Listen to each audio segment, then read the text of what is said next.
हरे Okay? Krishna माता जी। Hare Krishna. Hare Krishna.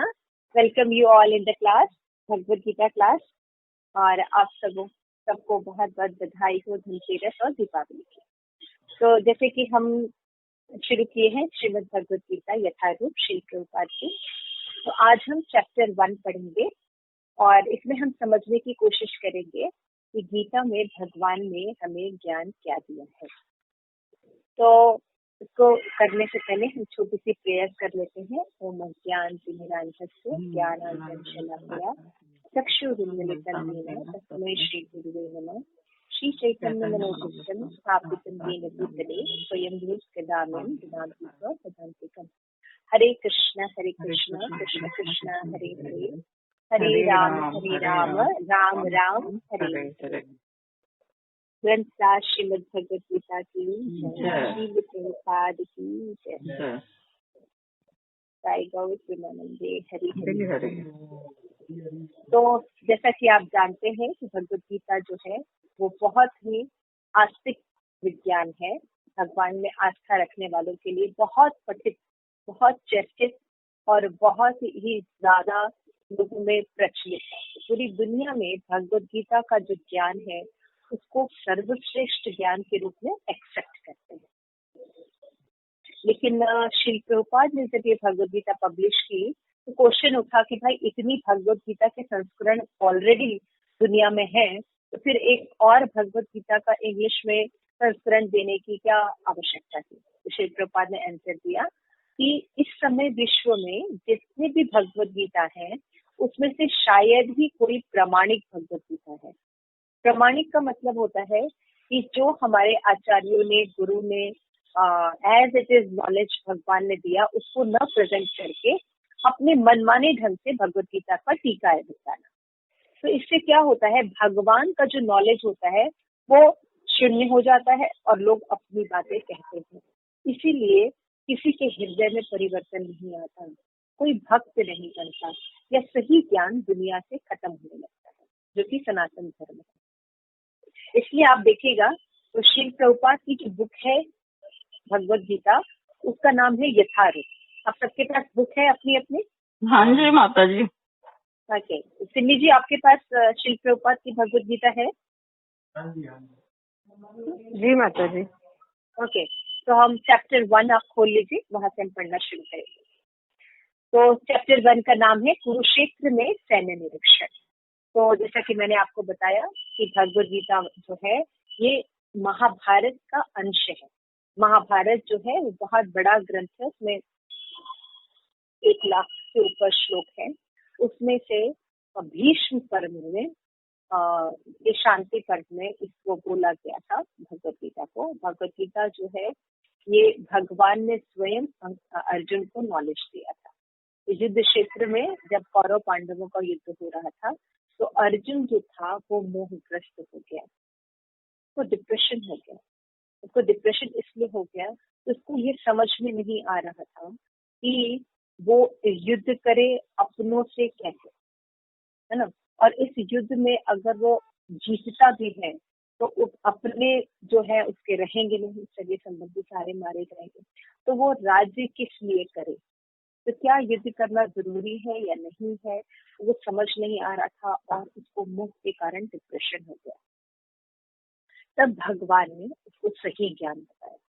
हम जब कभी भी अपने जीवन में भ्रमित होते हैं कि क्या करना चाहिए क्या नहीं करना चाहिए, या क्यों मेरे जीवन में कष्ट आ रहा है ना, और कैसे हम इन कष्टों से मुक्ति पा सकते हैं, इन सब का जब हमें नॉलेज लेना होता है या जिज्ञासा होती है तो हमारे पास कई सोर्सेज हैं, लेकिन उसमें जो सबसे सर्वोत्तम सोर्स है वो है श्रीमद् भगवद गीता, क्योंकि भगवद गीता स्वयं भगवान के द्वारा बोला गया है। तो इसमें बहुत ही कलमश नहीं पाया जाता है ना।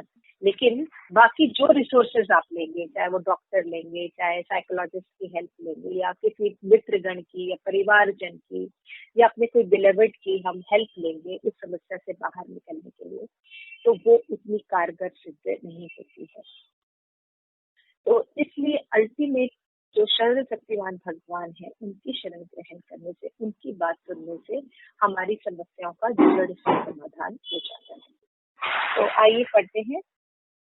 तो जैसे हमने बताया कि भगवत गीता जो है इसमें 700 श्लोक है, 700 श्लोक है, 18 अध्याय हैं भगवत गीता में, और 3 लोगों का कन्वर्सेशन इसमें आता है। धृतराष्ट्र, एक ही श्लोक है धृतराष्ट्र का, और संजय को व्यास देव ने शक्ति प्रदान की थी, तो वो बैठे बैठे देख सकते थे, जैसे आज हम टेलीविजन वैसे भगवान ने संजय को शक्ति प्रदान की थी कि वो बैठे बैठे कुरुक्षेत्र के युद्ध का पूरा देख सकते थे। और धृतराष्ट्र, क्योंकि वो अंधे थे, आंख से देख नहीं सकते, तो पूरा विवरण सुनाते थे। तो संजय हो गए, धृतराष्ट्र हो गए, अर्जुन हो गए और भगवान हो गए। ये लोगों के बीच में कन्वर्सेशन है। मुख्य कन्वर्सेशन जो है वो अर्जुन और भगवान के बीच में है। तो फर्स्ट श्लोक हम सब एक साथ पढ़ेंगे। धृतराष्ट्र उवाच धर्मक्षेत्रे कुरुक्षेत्रे संवेतायुयुत्सवः मामका पांडवाश्च एव किम अकुरुत संजय। धृतराष्ट्र का, हे संजय, धर्म भूमि कुरुक्षेत्र में युद्ध की इच्छा से एकत्र हुए मेरे तथा पांडवों के पुत्रों ने क्या किया। तो श्री प्रभुपाद कहते हैं कि ये भगवत गीता जो है ये बहुत ज्यादा पढ़ी जाती है पूरे विश्व में, और बहुत ही सम्मान के साथ इसको स्वीकार किया जाता है। तो मनुष्य को चाहिए कि वो श्री कृष्ण के भक्त की सहायता से भगवत गीता का अध्ययन करें। ये पहला सिद्धांत है। हम अपने मन से जब भगवत गीता पढ़ते हैं तो हमें कुछ समझ नहीं आए। इसे प्रामाणिक गुरु शिष्य परंपरा के किसी आचार्य के संपर्क में पढ़ना चाहिए, तब हमें यथार्थ ज्ञान होगा। अर्जुन ने जिस प्रकार साक्षात भगवान से गीता सुनी, उपदेश ग्रहण किया, इस प्रकार की अनुभूति भगवत गीता में होती है यदि हम गुरु शिष्य परंपरा में ज्ञान को लेते हैं, है ना। तो पाठक को भगवत गीता में अन्य शास्त्रों से सारी बातें मिलेंगी, लेकिन ऐसी बातें मिलेंगी जो अन्यत्र उपलब्ध नहीं है। यही भगवत गीता की विशिष्टता है। भगवत गीता में ऐसे ऐसे प्रॉब्लम्स के बारे में सोल्यूशन बताया गया है जो और कहीं भी उस दृष्टि से देखा या बताया नहीं जा सकता, तो भगवान ही समझा सकते हैं। तो भगवान ने इसको साक्षात बोला है, ऐतिहासिक है। तो आप सब जानते हैं महाभारत में धृतराष्ट्र संजय के बीच वार्तालाप हो रही है, और ये युद्ध जो है एक परम पवित्र स्थान कुरुक्षेत्र में लड़ा जाता है।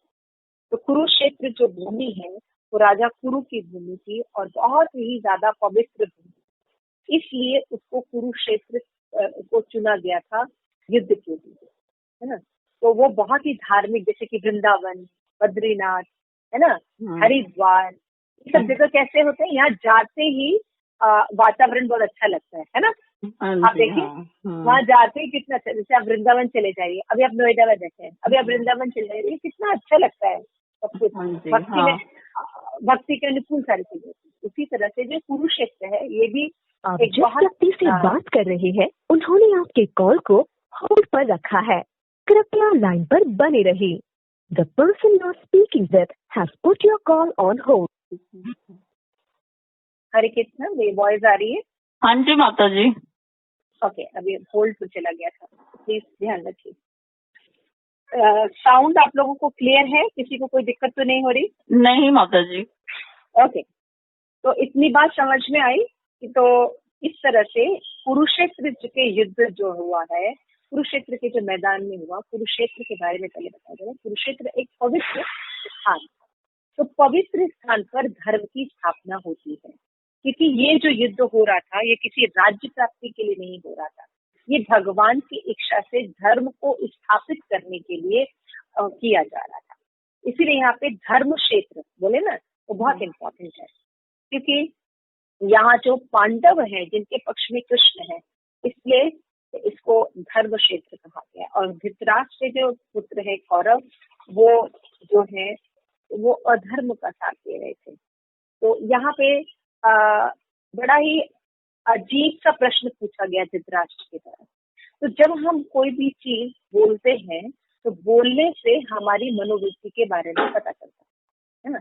अब जैसे धृतराष्ट्र ने ये बात कहा तो इसमें हालांकि पांडव और जो दुर्योधन है दोनों ही कुरुवंशी हैं, हाँ जी। लेकिन उन्होंने क्या कहा, दो शब्द इस्तेमाल किए, पांडवों को अलग कर दिया और मामका, मेरे, है ना। देखिए, मामका और मेरे, मामका यानी मेरे पुत्र का और पांडु यानी दो नाम लिए, है ना।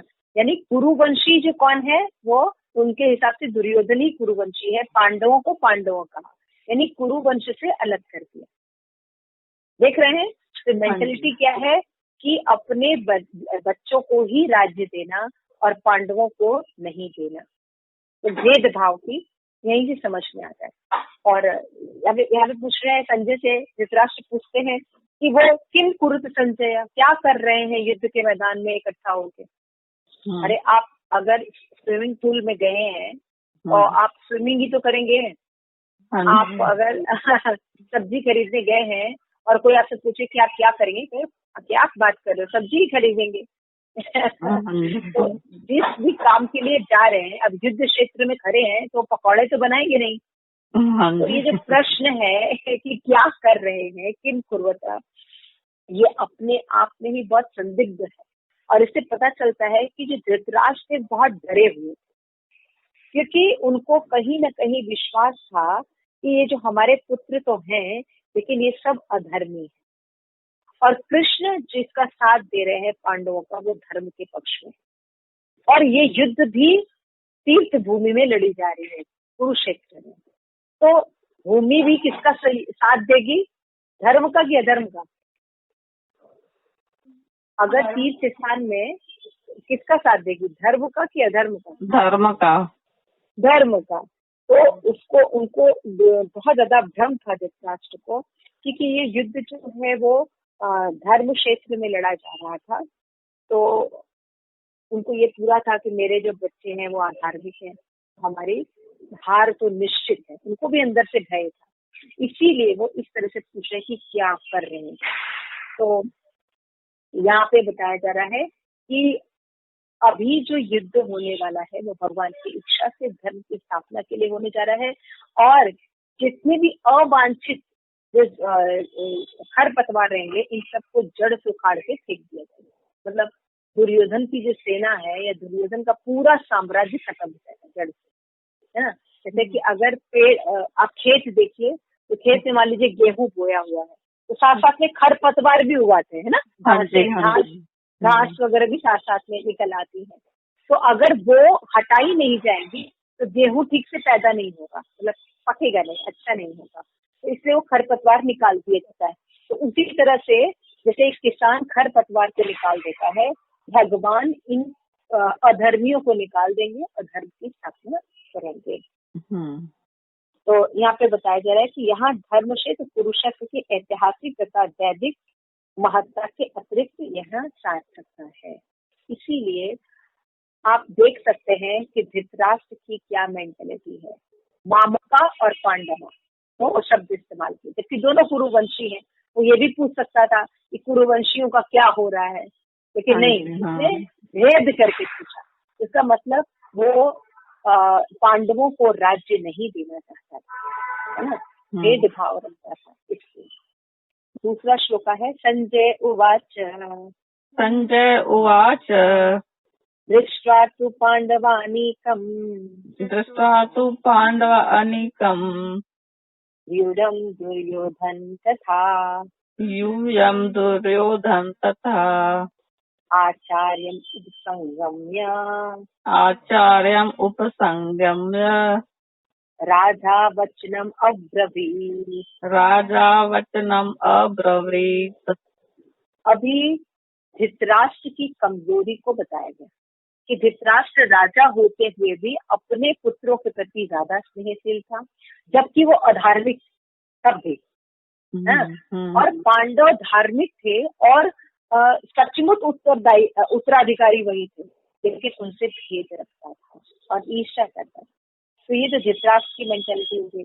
अब आगे देखिए, संजय ने उनकी बातों का जब जवाब दिया तो उन्होंने जो वर्णन बताया, इससे पता चलता है कि दुर्योधन कितना बड़ा पॉलिटिशियन था। अब उनके पुत्र जो दुर्योधन है वो मेन व्यक्ति है ना, क्योंकि वो नहीं माना शांति के लिए इस युद्ध हो रहा है, वो किसी भी तरह से समझौते के लिए तैयार नहीं है ना। लास्ट में भगवान ने ये कहा कि तुम 5 गांव दे दो, केवल पूरा साम्राज्य अपने पास रखो, लेकिन कुछ तो न्याय करो। तो कहता मैं सुई की नोक के बराबर भी भूमि नहीं है ना, तो युद्ध अनिवार्य हो गया। तो यहाँ पे देखिए, तो ये संजय ने कहा, क्योंकि संजय से पूछा ना युधिष्ठिर की क्या हो रहा है, तो बताते हैं कि पांडवों द्वारा सेना की व्यूह रचना देखकर राजा दुर्योधन अपने गुरु के पास गए और ये शब्द कहे। तो धृतराष्ट्र करने के लिए दुर्योधन को राजा शब्द कहा, जबकि वो राजा नहीं है। दुर्योधन राजा नहीं बनाया अभी, लेकिन संजय धृतराष्ट्र को प्रसन्न करने के लिए दुर्योधन को राजा बोल रहे हैं, है ना। तो उनको संतुष्ट करना चाहते। तो एक होता है जन्म से अंधा, शरीर से अंधा, है ना, किसी की शारीरिक कमजोरी होती है कि दृष्टि नहीं, लेकिन एक होता है आध्यात्मिक दृष्टि से भी अंधा, अंदर से भी ज्ञान नहीं रहता है। तो धृतराष्ट्र दोनों ही तरह से अंधा था, आध्यात्मिक दृष्टि से भी अंधा था, मतलब धर्म और अधर्म में भेद नहीं कर पाता था, जानता था कि उसके जो लड़के हैं 1 नंबर के अधर्मी है ना, अत्याचारी हैं, लेकिन फिर भी अपना स्नेह नहीं छोड़ पाता, है ना। तो आध्यात्मिक दृष्टि से भी धृतराष्ट्र जो था वो अंधा था, लेकिन इसको विश्वास था कि कहीं तीर्थ स्थान पर लोग गए हैं, दुर्योधन से समझौता न कर ले, या क्या होगा मेरे पुत्रों का, वो तो हार जाएंगे, ऐसा उसको तीर्थ स्थान का प्रभाव को लेकर उसके अंदर निराशा थी। तो यहाँ बताते हैं कि संजय बताते हैं कि जब व्यूह रचना देखी पांडवों की दुर्योधन ने, तो वो एकदम डर गया, क्योंकि अभी आप दोनों लोगों की सेना को देखेंगे तो सेना में भी संख्या की दृष्टि से दुर्योधन के पास ज्यादा सैनिक थे। हाँ जी, हाँ। और पांडवों के पास कम थे, लेकिन उनको इतना सुंदर सैन्य शिक्षा थी, उन्होंने अपनी सेना को इस तरह से सजाया था कि वो उतनी बड़ी सेना के ऊपर भी भारी लग रही थी। व्यूह रचना, जब युद्ध होने से पहले व्यूह रचना की जाती है, इस टेक्निक से युद्ध होगा। तो दुर्योधन ने जो ऊपर चढ़ के पांडवों की व्यूह रचना देखी तो वो घबरा गया, है ना, वो घबरा गया और कहा गया उसको, भाई सबसे पहले उसको भीष्म पितामह के पास जाना चाहिए था, क्योंकि वो मेन सेना नायक थे, लेकिन वो भीष्म पितामह के पास नहीं गया। तो किसके पास गया?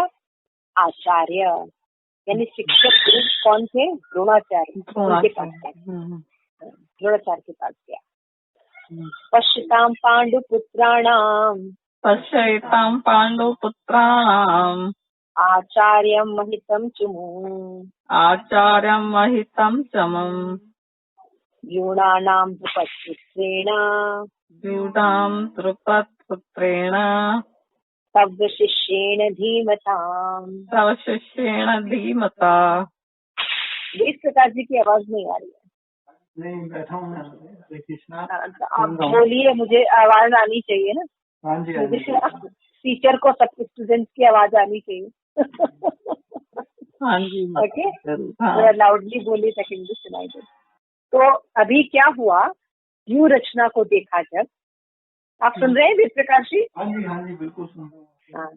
तो जब दुर्योधन ने पांडवों की व्यूह रचना देखी तो वो डर गया और अपने कूटनीतिक व्यवहार के कारण भय को छिपा नहीं पाया, और आचार्य के पास जाके क्या कहता है कि आपने ये देखा पांडवों की विशाल सेना, है ना, ये आपके जो बुद्धिमान शिष्य द्रुपद के पुत्र ने इतने कौशल से व्यवस्थित किया है, कौन मार रहे हैं, है ना, कि आप जो है वो जानते थे कि पांडव जो है वो मेरे हमेशा विरोधी रहे, फिर भी उनको इतनी बढ़िया शिक्षा दी, स्पेशल शिक्षा दी, उसका नतीजा है कि ये इतने पारंगत हो गए, है ना। और द्रोणाचार्य जो थे, उनका जो विवाद था राजा द्रुपद के साथ, उनके फ्रेंड थे, पहले बचपन में दोनों साथ पढ़े थे, लेकिन उनसे कुछ विवाद हुआ था। तो क्या हुआ था कि राजा द्रुपद जो है वो द्रोणाचार्य से बदला लेने के लिए एक यज्ञ किए, है ना। उस यज्ञ से दो लोग प्रकट हुए थे, है? एक तो द्रौपदी प्रकट हुई थी और दूसरा उन्होंने ये यज्ञ इसलिए किया था कि द्रोणाचार्य को मारने के लिए एक पुत्र उत्पन्न करे, तो धृष्टद्युम्न प्रकट हुआ था। तो धृष्टद्युम्न जो था वो ऐसा व्यक्ति था जो कि दुर्योधन का वध कर सकता, ठीक है ना। अब उस समय जो सर्वश्रेष्ठ नॉलेज रखने वाले सैनिक थे, सैन्य ज्ञान देने वाले थे, वो टीचर थे द्रोणाचार्य, ठीक है ना। तो अब द्रुपद राजा ने सोचा कि अगर मैं अपने बेटे को सैन्य शिक्षा जो है द्रोणाचार्य से दिलाऊंगा तभी वो उसमें विजय प्राप्त कर सकता है। अब देखिए, द्रोणाचार्य को पता था कि ये जो धृष्टद्युम्न है यही मुझे मारेगा, ठीक है ना। लेकिन जब वो उनसे शिक्षा लेने के आया तो उनको शिक्षा देता है, उनको वो शिक्षा देते है ना, पूरी उनको सिखाते हैं। तो यहाँ पे अर्जुन जो है, सॉरी, यहाँ जो दुर्योधन है इसीलिए कटु वचन बोल रहा है कि आप तो जानते थे ना कि द्रुपद का जो पुत्र धृष्टद्युम्न है, द्रुपद पुत्रेण धीमताम, है ना। आप जानते थे कि वो आपका वध निश्चित करेगा, इसीलिए वो प्रकट हुआ है, लेकिन फिर भी आपने उसको बड़ा आदर्श के कारण ज्ञान दिया, है ना। तो अभी देखिए, आपकी जो उदारता है उसका फल हम लोग भुगतेंगे क्योंकि ये एक तो आपको मारेगा भी और दूसरा वो जाके पांडवों से मिल गया है तो क्या होगा, विशेष रूप से अर्जुन जो है वो तेजस्वी आपका शिष्य है। द्रोणाचार्य अर्जुन को बहुत प्रेम करते हैं, तो कहते हैं आपका दृष्टिद्युम्न तो है ही है लेकिन अर्जुन भी तो बहुत प्रिय है ना, इसीलिए आपने वो शिक्षाएं भी दी जो अश्वत्थामा को आपने स्पेशल दी थी, वो शिक्षा अर्जुन को भी आपने प्रदान की, है ना। तो आपकी जो उदारता है वो देखिए बहुत घातक है, तो आगे उदारता मत दिखाइएगा मतलब जब आप युद्ध करिएगा तो अब उदारता मत दिखाइएगा, नहीं तो हम युद्ध हार जाए। इसलिए अब अपने गुरु को कोई डांट नहीं सकता ना, लेकिन टॉन्ट मार के वो ये दिखाना चाह रहा था कि मैं आपसे बहुत नाराज हूँ और आप हृदय से भी उनके संग मत रहिए, क्योंकि वो जानता था कि भीष्म और द्रोण उनके साथ तो है दुर्योधन के, लेकिन हृदय पांडवों के साथ, दोनों का हृदय पांडवों के साथ। तो इस तरह से ऐसे वचन बोल रहा था कि वो अंदर से भी दुर्योधन के साथ युद्ध करे, ठीक है। तो अत्र शूरा महायुषा भीम अर्जुन समायुधि युयुधानो विराटश्च द्रुपदस्य महारथ। अब देखिए, दुर्योधन का जो भय वो दिखाई दे रहा था, वो कह रहा था कि भीम और अर्जुन, दुर्योधन भीम से बहुत डरता है, उसको पता था कि अगर कोई व्यक्ति मुझे हरा सकता है तो वो भीम, तो भीम से बहुत डरता था, है ना। क्योंकि भीम ने उसको कई बार बहुत पटकी दी थी वो हरा चुका था, हाँ, तो वो उससे बहुत डरता था। अब वो सोचता था कि ये मुझे हरा सकता है, इसलिए भीम, इसलिए क्या कह रहा था कि भीम और अर्जुन ही केवल उस युद्ध में नहीं है, बल्कि उसमें और भी वीर हैं जो उन्हीं के समान शक्तिशाली हैं, जैसे युयुधान है, विराट है, द्रुपद राजा है ना, और धृष्टकेतु चेकितान काशीराज च वीर्यवान पुरंजित कुंती भोज च शैव्य च नरपुंगव। तो हालांकि दुर्योधन के सभी भाई दुर्योधन के साथ थे, लेकिन एक भाई जो था वो पांडवों के साथ था, ठीक है ना। और दृष्टकेतु चेकितान काशीराज पुरंजित कुंती भोज, शैव्य जैसे महान शक्तिशाली योद्धा भी वहीं पे थे। तो जहां तक मुझे याद है कि महाराज युधान और विराट तथा द्रुपद, है ना, ये सब जो थे वो किसके समान थे? भीम और अर्जुन के समान शक्तिशाली राजा थे, और ये सब उन्हीं के पक्ष में थे। ठीक है ना। और क्या बता रहे हैं? युधिष्ठिर, उत्तम और सुभद्रा का पुत्र, द्रौपदी का पुत्र, ये सभी महारथी, रथी नहीं है, महारथी, और हमारी पूरी सेना को नष्ट करने में अकेले ही सामर्थ्यवान है। तो ऐसे कितने वीर देखिए उनके उसमें है। तो उसके बाद 7, अस्माकं तु विशिष्टाये, अस्माकं तु विशिष्टाये तान् निर्बोध द्विजोत्तमा, तान् निबोध द्विजोत्तमा, नायका मम सैन्यस्य संज्ञा अर्थम तान अब्रवीत्। तो उसको लगा बताते समय द्रोणाचार्य, देखिए डर के कारण हम कभी कभी बोलते हैं ना, ज्यादा बोलने लगते हैं। तो दुर्योधन को तभी ध्यान आया कि मतलब ये तो मैं अपने विपक्षी लोगों का इतना बड़ा ही कर रहा हूँ है ना। फिर तो तुरंत बोलता है कि किंतु ब्राह्मणशील, आपकी सूचना के लिए बता दें कि मेरे सेना में भी कम लोग नहीं है ना, और मेरे एक इशारे पर, है ना, हजारों लोग हैं जो मेरी जान दे सकते हैं, और मेरी सेना में भी है भवान भीष्मस्य कर्ण, कृपश्च समिति संजय, अश्वत्थामा विकर्णश्च, सौमदत्ति तथा एव च। अब अपने गुरु को तो उल्टा सीधा बोल दिया फिर उसको लगा कहीं ये बुरा ना मान जाए, तो इसलिए कैसे कहते हैं भगवान, आप, मतलब पितामह, जबकि मेन सेना के नायक हैं, तो पितामह का नाम नहीं ले रहा है। तो सोच रहा है कि अभी तो मैंने बहुत ज्यादा बोल दिया, गुरु को थोड़ा पॉलिशिंग कर दूं, तो भीष्म से पहले उनका नाम ले रहा है कि मेरे सेना में अब चिंता मत कीजिए, आप हैं पितामह भीष्म है, कृपाचार्य है, अश्वत्थामा है, विकर्ण है, सोमदत्त है, भूरिश्रवा है, ये सब कैसे हैं? ये अवश्य विजयी कराएंगे। अन्यश्च बहवः सूरा मद अर्थे तद्जीविता, नाना शस्त्र प्रहरणानां सर्वे युद्ध विशारदा। हाँ, फिर अनेक अपने सैनिकों के बीच शूरवीर लोगों का नाम गिनाने लगा। तो देखिए अर्जुन कितना बड़ा कूटनीतिज्ञ है ना, पॉलिटिशियन ऐसा ही करते हैं ना, वो मतलब आप उनको किसी मुद्दे पर बोलने को बोली, हाँ ये जो घटना हुई, सड़क निर्माण नहीं हुआ और आप बोलते थे ऐसा, तो वो ऐसा बोलेंगे कि वो हाँ भी नहीं होगा ना भी नहीं होगा है ना। तो यहाँ पे दुर्योधन जो है वो एक तरह से पितामह और भीष्म पितामह और द्रोणाचार्य जैसे गुरुओं को, श्रेष्ठ जनों को डांट भी रहा है, और फिर बाद में पॉलिशिंग भी करता है हाँ, फिर बताता है अपर्याक्रम तस्माकम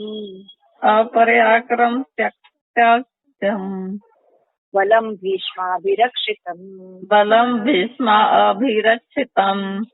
पर्याप्त तेषां बलम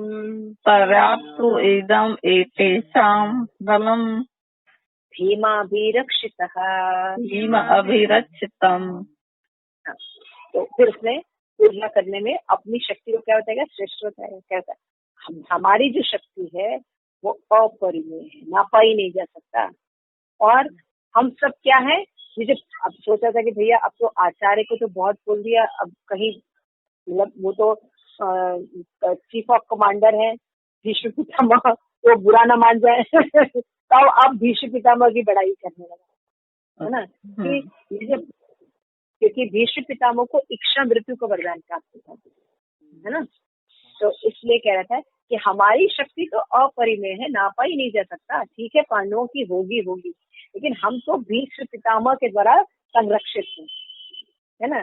जबकि पांडवों की सेना में अगर कोई थोड़ा बहुत है तो कृष्ण को तो कुछ समझता ही नहीं था। अच्छा। हाँ। क्योंकि भगवान के रहने मात्र से कितना फर्क पड़ता है ये लोगों को नहीं पता। आज भी जो लोग हैं वो कहते हैं अरे फोटो की पूजा करने से क्या होता है, मन चंगा तो कटौती में गंगा, मंदिर जाने की क्या जरूरत है, अरे ये व्रत सेवा से क्या होता है, कुछ नहीं होता है ना। ऐसे दुर्योधन था, अरे ये कृष्ण क्या कर लेगा, इसने तो पहले ही घोषणा कर दी कि अस्त्र नहीं उठाएगा। तो ये नहीं पता कि भगवान के खाली रहने मात्र से वो विजयी हो जाएंगे। भगवान की दृष्टि से श्रद्धा भगवान उनकी रक्षा करते हैं, लेकिन ये सब बातें उसको नहीं पता थी, है ना। तो वो कृष्ण को भी कुछ नहीं समझता था, अर्जुन को भी कुछ नहीं समझता था। हमारे बताया ना, वो केवल भीम से डरता था। इसीलिए तुलना क्या कर रहा है, अरे वो भीम क्या कर लेगा, अपने आप को सेटिस्फाइड करते ना लोग। अरे वो भीम क्या कर लेगा, हम लोग तो भीष्म पितामह के द्वारा संरक्षित हैं और ये हमारी ज्यादा रक्षा करेंगे, क्योंकि भीम तो मर सकता है और भीष्म पितामह को तो इच्छा वरदान मिला है, मृत्यु, इच्छा मृत्यु मिली है कि वो चाहेंगे तो मरेंगे, नहीं चाहेंगे तो नहीं मरेंगे। तो अगर वो जिंदा रहेंगे तो हम लोग को कोई हरा नहीं सकता, है ना। तो कितना देखिए इसको अपने पर विश्वास था।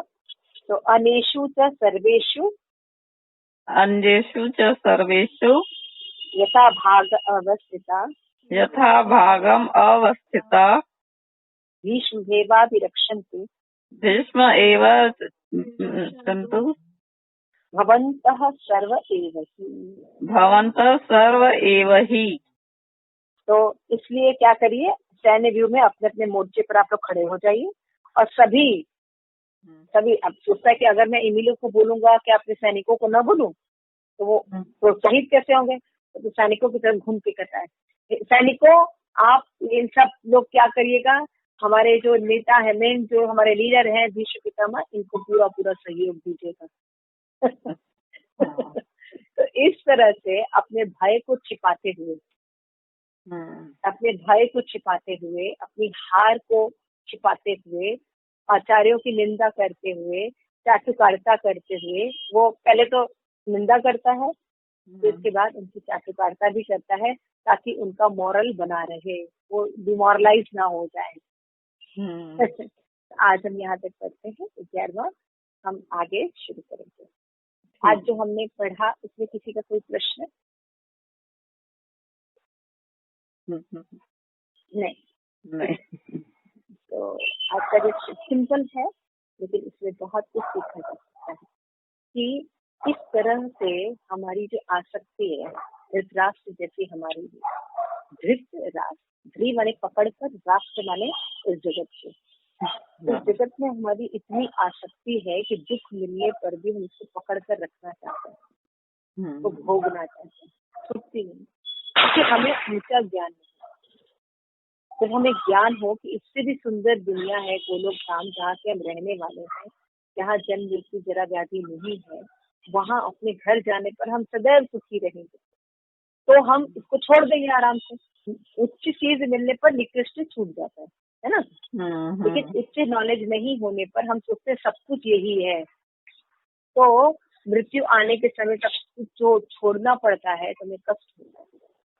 अगर जैसे कि अगर मैं बार बार कहती हूँ कि जैसे कि हमारे घर भारतीय संस्कृति में बेटा और बेटी अभी भी है ये नियम, तो बेटा और बेटी पैदा होते हैं तो बचपन से ऐसा हमें रहता है कि बेटी की शादी कर देनी है, दान दे देना है, है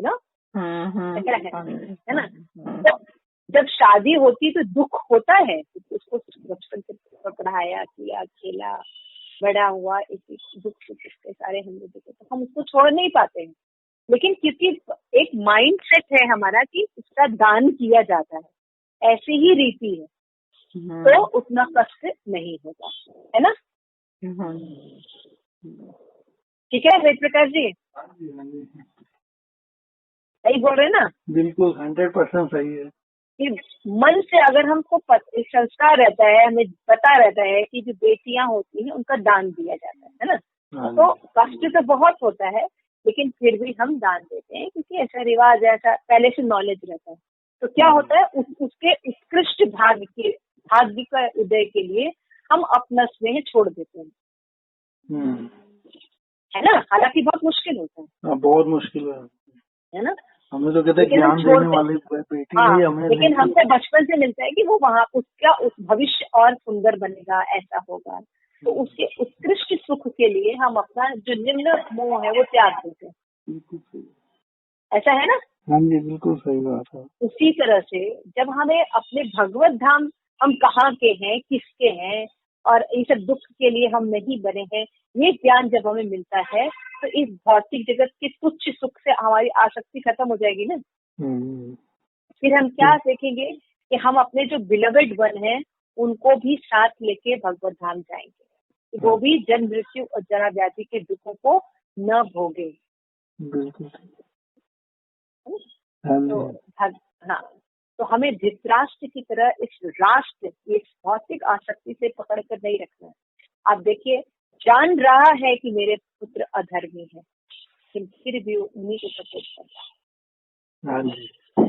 तो यही टेंडेंसी हर जीव की है, और ऐसे टेंडेंसी वालों को, जिनको अपना ज्ञान सुधारना है और भगवान की भक्ति करनी है, कैसे करनी है, कैसे सरेंडर करना है, कैसे आगे बढ़ना है, ये सीखना है, तो भगवत गीता का उपदेश उसके लिए उत्तम उपाय है।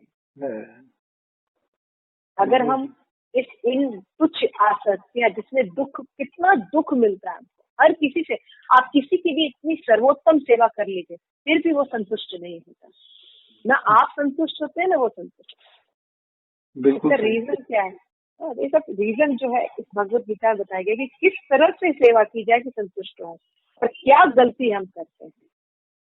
तो अगर हमें डिप्रेशन से, स्ट्रेस से, तनाव से बाहर निकलना है तो भगवत गीता का ज्ञान लेना पड़ेगा।